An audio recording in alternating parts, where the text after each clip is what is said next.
고린도후서 3장 13절부터 18절까지 말씀. 모세가 이스라엘 자손의 장차 없어질 것에 결국을 주목하지 못하게 하려고 어떻게 했다고? 수건을 그 얼굴에 쓴 것 같이, 이렇게 돼 있어요. 그러니까 구약에 있는 말씀 중에서 이제 수건을 모세가 이렇게 쓰고 내려왔다 그랬잖아요. 그죠? 그러면 이 수건은 어떻게 해야 돼? 예수님 오시면 벗겨져야 된다 그랬죠? 그러면 이거를 쓰고 있으면 어떻게 되는 거야? 감춰졌잖아. 그러면 이걸 수건을 쓰고 있으면 말씀은 말씀인데, 모세도 말씀이거든요. 예수님도 말씀이고. 근데 모세는 어떤 말씀? 감추어진 말씀. 그죠?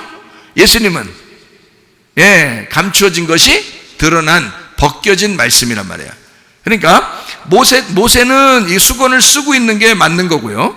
예수님은 수건을 벗겨주시는 게 맞는 거예요. 그러니까 수건을 쓰고 있는 모세를 예수님이 수건을 벗겨주셔서 살게 한다는 것은 요한복음 11장에 나사로 죽었을 때 무덤에 있을 때 수건으로 덮어 있었죠. 예수님이 나사로야 나와라. 그럼 다른 이름으로 말하면 모세야 나와라. 이렇게 하면 똑같은 거죠. 모세야 나와라. 나사로야 나와라. 이렇게 해서 나오면 어떡하라고? 수건 벗겨라고. 수건 벗겨라고. 얼굴에서 수건을 벗겨라. 그래서 벗겨놓으면 어떻게 된다? 살아나는 거죠. 부활하는 거죠. 그러니까 수건을 쓰고 있으면 어떻게 된다? 무덤에 들어가는 것이다.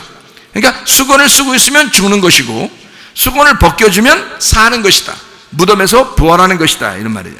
그러니까 자, 비밀스럽게 음녀가 맞박에다가 비밀이라고 신비요 비밀이요 막 이렇게 쓰는 것은 감춰진 것이요. 감춰진 건 음녀는 뭐라는 얘기예요?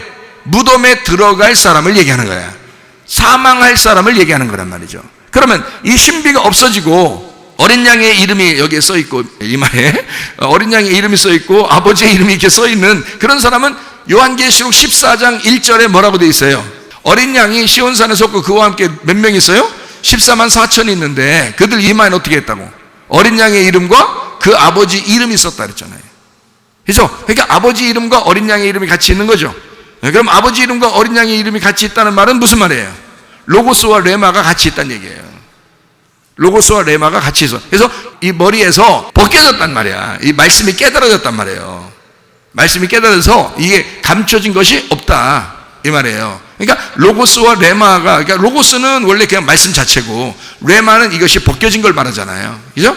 그러니까 이 벗겨진, 감춰진 것이 드러난 보화란 말이에요. 그것이 이마에 있다 이렇게 말하는 것은 영생이 있다 이런 뜻이에요. 말씀을 알게 되었다, 영생이 있다. 요한복음 17장 3절에 뭐라고 되어 있다고요? 영생은 곧 유일하신 참 하나님과 그가 보내신 자 예수 그리스도를 아는 것이다. 자, 예수를 아는 것, 하나님을 아는 것, 예수를 아는 것, 이 두 가지가 같이 있으면 어떻게 된다고? 영생한다고. 그러니까 영생은 아버지와 어린 양 예수를 아는 것이다 이렇게 되어 있어요. 그러면 아버지의 이름과 어린 양의 이름이 이마에 있다는 사람들은 어떻게 14만 4천 명이 된다. 그리스도의 신부가 되는 거란 말이에요. 무슨 말인지 아시겠죠? 그러니까 이마에 뭐가 써 있느냐? 다시 말하면 신비롭고 비밀스럽고 감추어졌다 그러면 음녀가 되는 것이고, 여기서 벗겨져서 아버지의 이름과 어린 양의 이름이 같이 써 있으면 신부가 되는 거란 말이에요. 그러니까 하나님의 말씀이 여러분에게 풀어진다. 지금 이렇게 풀어져서 여러분에게 은혜로 자꾸 이렇게 내보내는 것은 그건 하나님께서 여러분에게 이마에다가 하나님의 이름을 쓰고 싶어서 그런 거예요. 여러분의 이마에다가 어린 양의 이름을 쓰고 싶어서 그런 거라고요. 이게 영적인 얘기니까 글씨로 쓰겠냐고. 설마. 하나님 말씀 영으로 쓰는 거라고. 신비로 이렇게 말씀을.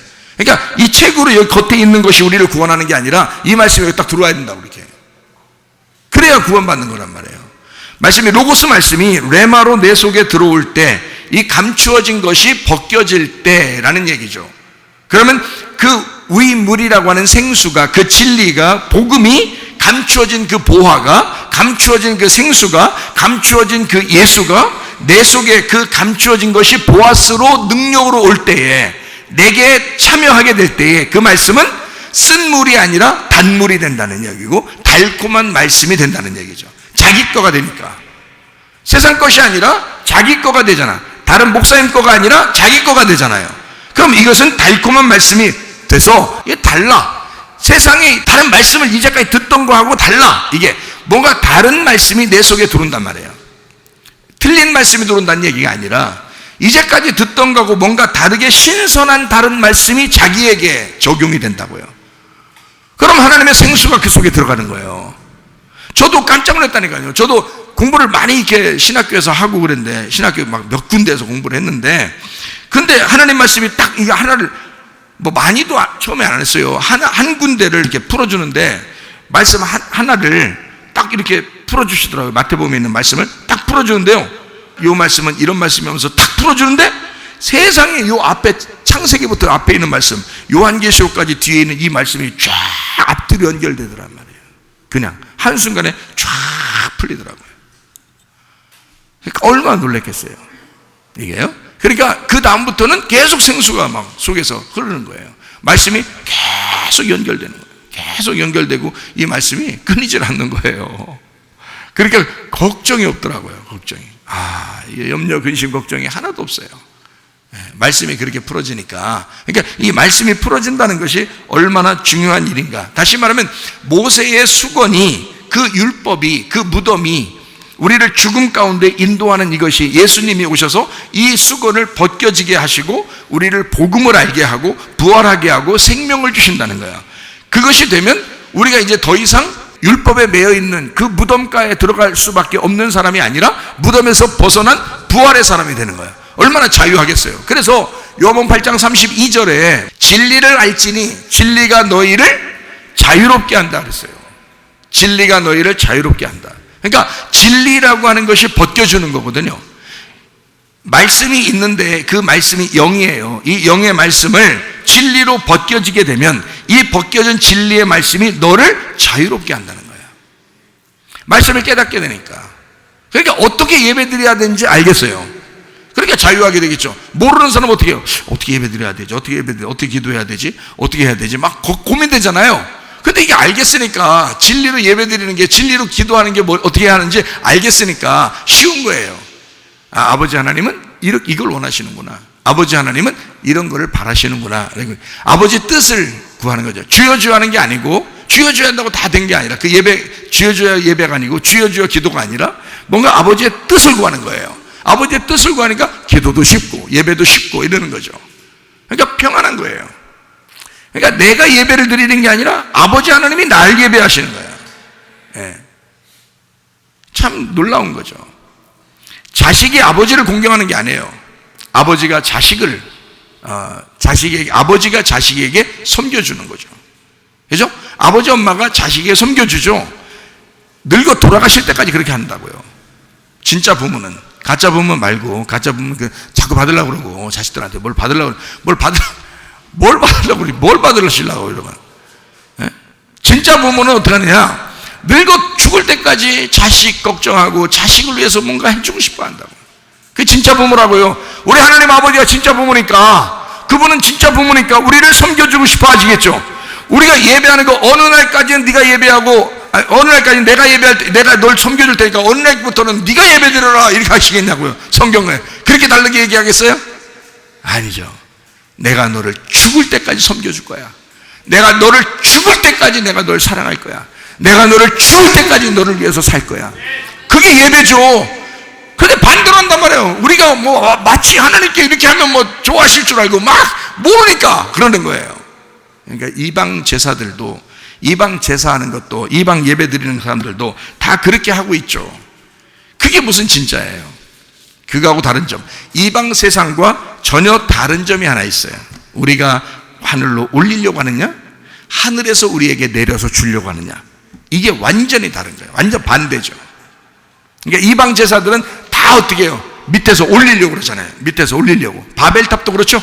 바벨탑이 시조라니까요, 그게. 그래서 막 올리려고 그래요. 그런데 하나님은 어떻게 해요? 아브라함을 선택합니다. 그래서 하나님은 아브라함을 섬겨줘요. 내가 너를 복을 줄게 그러잖아요. 내가 너를 복을 줄게. 언제 달라고 했어요? 아브라함이 복 달라고 언제 했어요? 안 해요. 그냥 딱 부르더니 내가 너 복 줄게 그러잖아요. 자기가 그냥 복 준대요. 네가 하는. 그래서 너를 축복하는 자에게 내가 복을 주고 너를 저주하면 내가 그를 저주하겠다. 그렇게 하나님이 그냥 그 사람을 선택해가지고, 잘나 선택하는 게 아니라 그냥 선택해가지고 하나님이 계속 섬겨주겠다는 거예요. 복을 주겠다는 거예요. 그게 예배예요. 하나님의 예배. 자, 나의 예배를 드릴 거냐, 하나님의 예배를 받을 거냐. 자, 다시 얘기해요. 나의 예배를 드릴 거냐, 하나님의 예배를 받을 거냐. 자, 어떠시겠습니까? 하나님의 예배를 받으시기를 바랍니다. 이게 뭘 받는 시간이에요? 말씀 받는 시간이요. 이게 하나님이 자기를 주는 시간이라고. 그런데 이걸 줘라.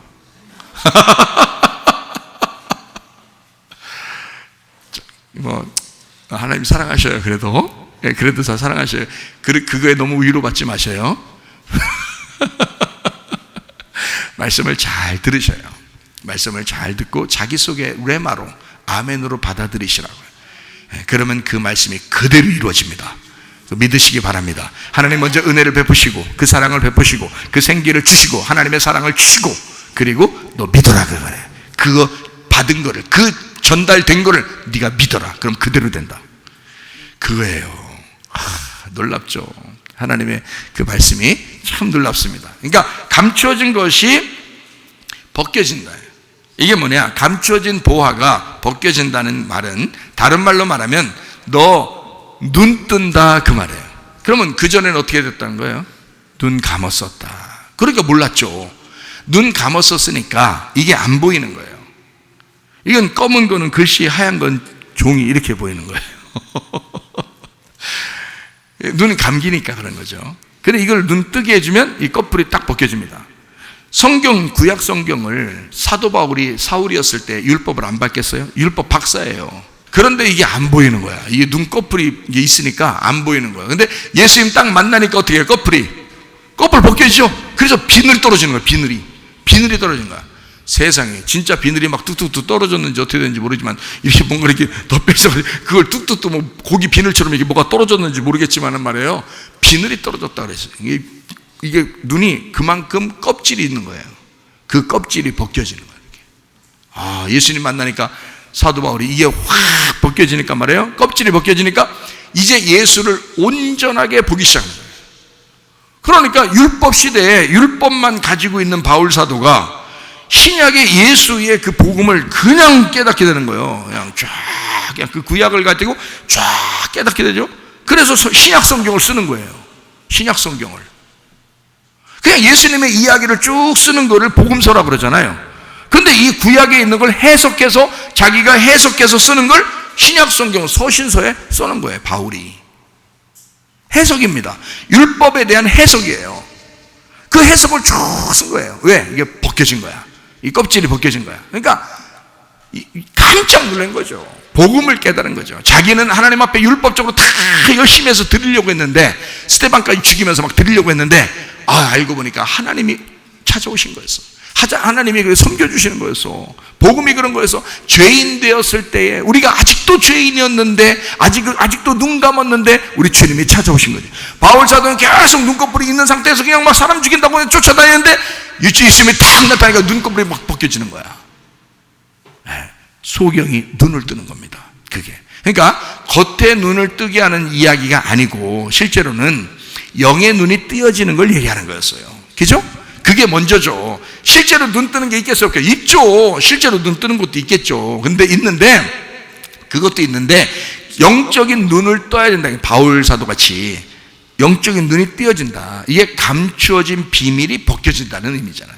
그죠? 수건이 벗겨졌다. 그래서 바울 사도가 고린도후서 3장에 이 수건이 벗겨졌다. 모세 때 있었던 그 수건이 예수님이 오시면 벗겨졌는데 니네 예수님 왔는데도 안 벗어졌다는 거야. 이상하다 이거야. 말도 안 된다 이거야.